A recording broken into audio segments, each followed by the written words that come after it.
ना खाऊंगा ना खाने दूंगा। सरकार भले इस पर काम जोर शोर से कर रही हो, लेकिन सरकार कर्मचारी सरकार को पलीते लगाने का काम बखूबी कर रहे हैं।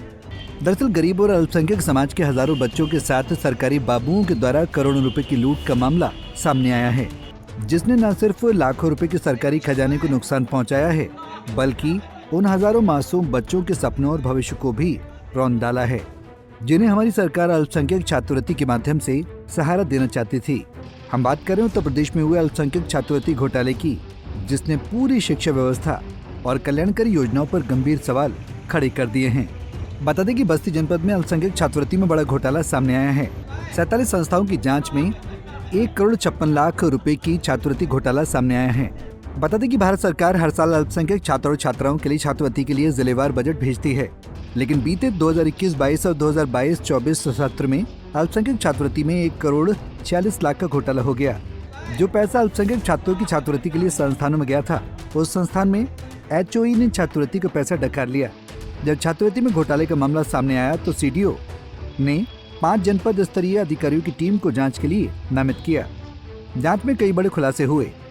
50 संस्थानों की जांच कमेटी ने जांच की, जिनमें से 47 संस्थानों में 1,832 छात्र छात्राओं के आवेदन ही फर्जी निकले। फर्जी आवेदन कर पैसों के संस्थान की HOE ने गबन कर लिया। जब सभी 50 संस्थानों की जांच पूरी हुई तो सर्वे वक्फ निरीक्षक इफ्तिखार आलम ने 75 लोगों के खिलाफ जो घोटाले में शामिल थे, कोतवाली में तहरीर दी। तहरीर में आधार पर बस्ती सफर कोतवाली में 75 HOE के खिलाफ धारा 409, 477 के तहत मुकदमा दर्ज किया गया। सरकार द्वारा संचालित अल्पसंख्यक छात्रवृत्ति योजना थी। इसमें वित्तीय वर्ष 2021-22 और वित्तीय वर्ष 2022-23 में कुल 50 संस्थाओं की छात्र छात्राओं की सूची प्राप्त हुई थी जांच हेतु। ऐसे जो भी संस्थाएं थी वो संदिग्ध संस्थाएं थी, जिनमें जो भी छात्र छात्राओं को स्कॉलरशिप प्राप्त हुई थी उनकी जांच कराई गई थी। यहाँ अवगत कराना है कि वित्तीय वर्ष 21-22 में छात्रवृत्ति की धनराशि का भुगतान हुआ था। जनपद बस्ती में कुल 50 संस्थाएं थी, जिनकी विभिन्न जांच अधिकारियों को नियुक्त करके जांच कराई गई। जांच के दौरान यह प्रकाश में आया कि 47 संस्थाएं ऐसी थी, 50 में से टोटल 47 संस्थाएं ऐसी थी, जिसमें से 1832 छात्र छात्राएं उनके संस्थाओं द्वारा अवगत कराया गया कि वो उनके अध्ययनरत नहीं है। प्रथम दृष्टया यह अनियमितता प्रतीत हुई। इस संबंध में निदेशक अल्पसंख्यक कल्याण द्वारा ऐसी अनियमितताओं में संलिप्त संस्थाओं, उनके INO और HOI के विरुद्ध प्राथमिकी दर्ज कराने के निर्देश मिले थे, जिसके संदर्भ में अल्पसंख्यक कल्याण विभाग जनपद बस्ती द्वारा संबंधित 47 संस्थाओं में जो भी गड़बड़ियां पाई गई हैं प्रथम दृष्टया, उसके लिए प्राथमिकी संबंधित थाने में दर्ज करा दी गई है।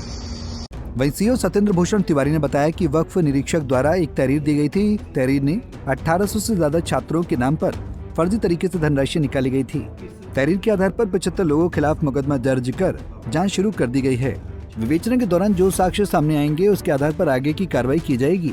एक तहरीरी सूचना वक्फ निरीक्षक जो अल्पसंख्यक कल्याण विभाग से हैं, उनके द्वारा दी गई थी, जिसमें इस प्रकार के कतिपय आरोप अंकित किए गए थे कि 47 शिक्षण संस्थानों के लगभग 1800 से अधिक छात्र ऐसे थे जिनकी ID सही नहीं थी, फर्जी ID थे, और मिथ्या साक्ष्य के आधार पर उनके द्वारा धनराशि का गबन किया गया है। यह धनराशि, जैसा कि उन्होंने तहरीरी सूचना में बताया, 1,47,00,000 कुछ रुपए की थी।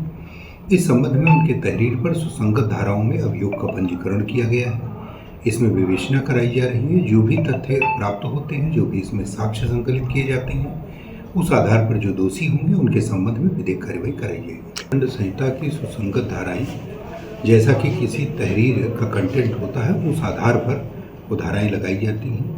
इस जो प्रश्नगत प्रकरण है, इस संबंध में भारतीय दंड संहिता की धारा 409 और 477A, जिसमें गबन और मिथ्या साक्ष्य इस प्रकार के आरोप अंकित किए गए थे, उन सुसंगत। बता दें कि जांच रिपोर्ट को बड़ी विनम्रता से निदेशालय भेजा गया और फिर निदेशालय ने भी बड़े ही सख्त लहजे में कोतवाली में तहरीर देने का निर्देश दिया।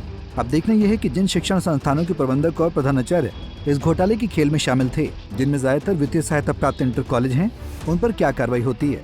पंजाब केसरी टीवी के लिए बस्ती से विवेक श्रीवास्तव की रिपोर्ट। हमसे जुड़े रहने के लिए हमारे YouTube चैनल को सब्सक्राइब करें और नई वीडियो की नोटिफिकेशन के लिए बेल आइकॉन को दबाएं। अगर आप ये वीडियो Facebook पर देख रहे हैं तो लाइक जरूर करें और ज्यादा से ज्यादा शेयर करें। धन्यवाद।